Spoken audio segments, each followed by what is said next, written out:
Alright, it just seems appropriate to actually start off these RWBY vlogs with talking about the trailers themselves. I don't want to do individual like videos for each of the trailers because, you know, there's 4 of them and they're about 5 minutes each, so I just thought I'd talk about them all at once. I like them I think they're great. I think they makes me excited for, you know, these 4 lead characters and what we can expect from them.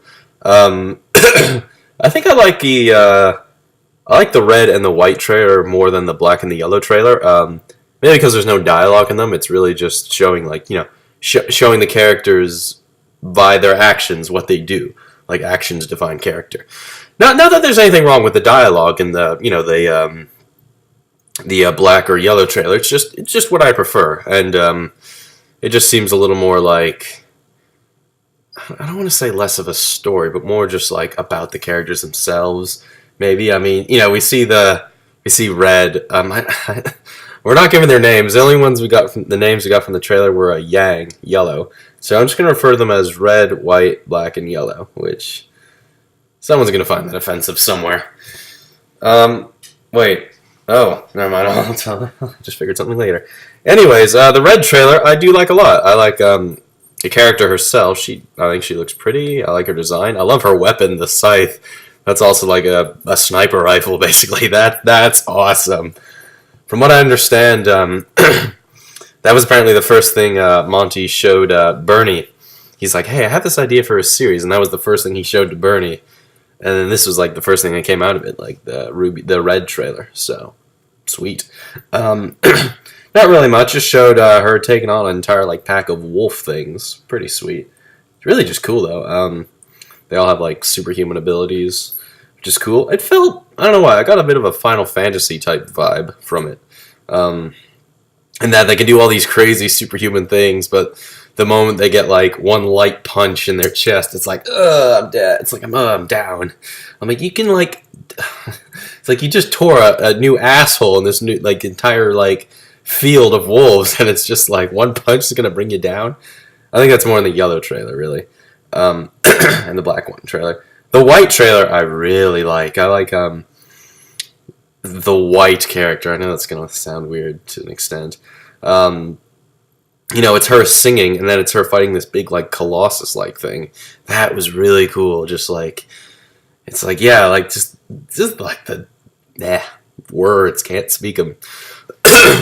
It just, you know, it's like, yeah, it's like singing is just as I get as scared as just as scared singing as I do fighting a big monster or colossus thing or whatever. It was I thought that was great, a good like parallel, really. Kind of says a lot about the character, what the character's capable of. I like the weapon she has. It's sort of like a sword that can it has like this little thing that turns and it sort of changes its ability. Of course, the most powerful one being the white one. But she has a lot of like ice-related powers, and I just thought it was nice. I like the sort of curtain ending. That was nice. Excuse me, I'm just coming over cold here. I like the curtain ending. That was really cool.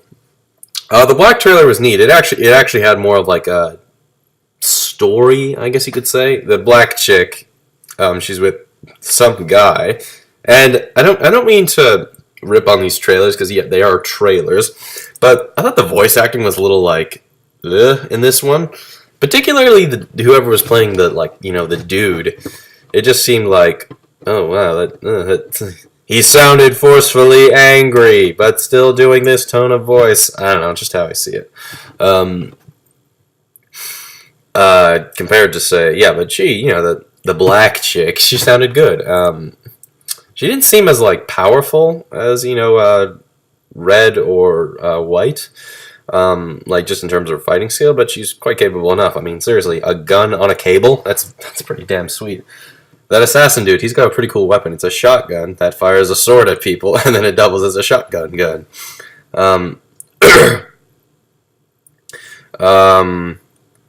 But not much else to say. It was cool. They're on like a train. They're doing this big heist, and yeah, it goes successful. And then at the end of it, she like, you know, detaches the train cars and then just says goodbye, assuming she's going off on her own path. Again, these people have superhuman abilities that they can't like jump like 10 feet or something. I don't know, whatever.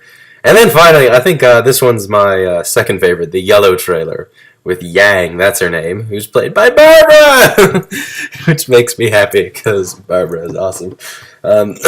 This one has more of like I love the ending to this one as well. This one really shows what this character is capable of, and I think design-wise, I think she's my favorite, mainly because she literally looks like something out of like, I guess every like, anime or Final Fantasy game. Kind of like Lightning from Final Fantasy 13. That's a terrible example because Final Fantasy 13 is crap and Lightning's a terrible character. But just design-wise, like short shorts and very large in the breast department, I must say. Come on, like just look at that one. But yeah, I love her weapon though. They're like she's more of like a brawler, kind of like Tifa actually from Final Fantasy VII. I'm in a weird Final Fantasy mood lately actually, and like they're kind of like, I thought they were shotgun pellets, but then when she punched people, they didn't actually kill anyone. But they basically look like shotgun shells that are sort of like layered here, and every time she throws a punch, like they're sort of like covered her entire like forearm and fist. She throws a punch, the shell disperses, and like launches or whatever. And reload. I like when she reloads them. She's like, that was really cool. And yeah, so she's at this nightclub and she meets this weird guy he was voiced by Jack from Rooster Teeth, and I just can't help but laugh my head off. Really, whenever I hear Jack's voice or Ryan's voice, I laugh my head off. They just have such like jolly voices, I guess you could say.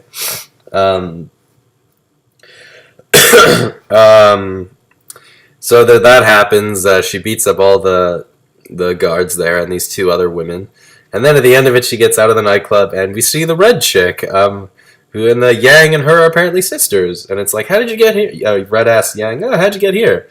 And Yang's like, it's a long story, and those are the trailers, really. But yeah, I thought they were cool.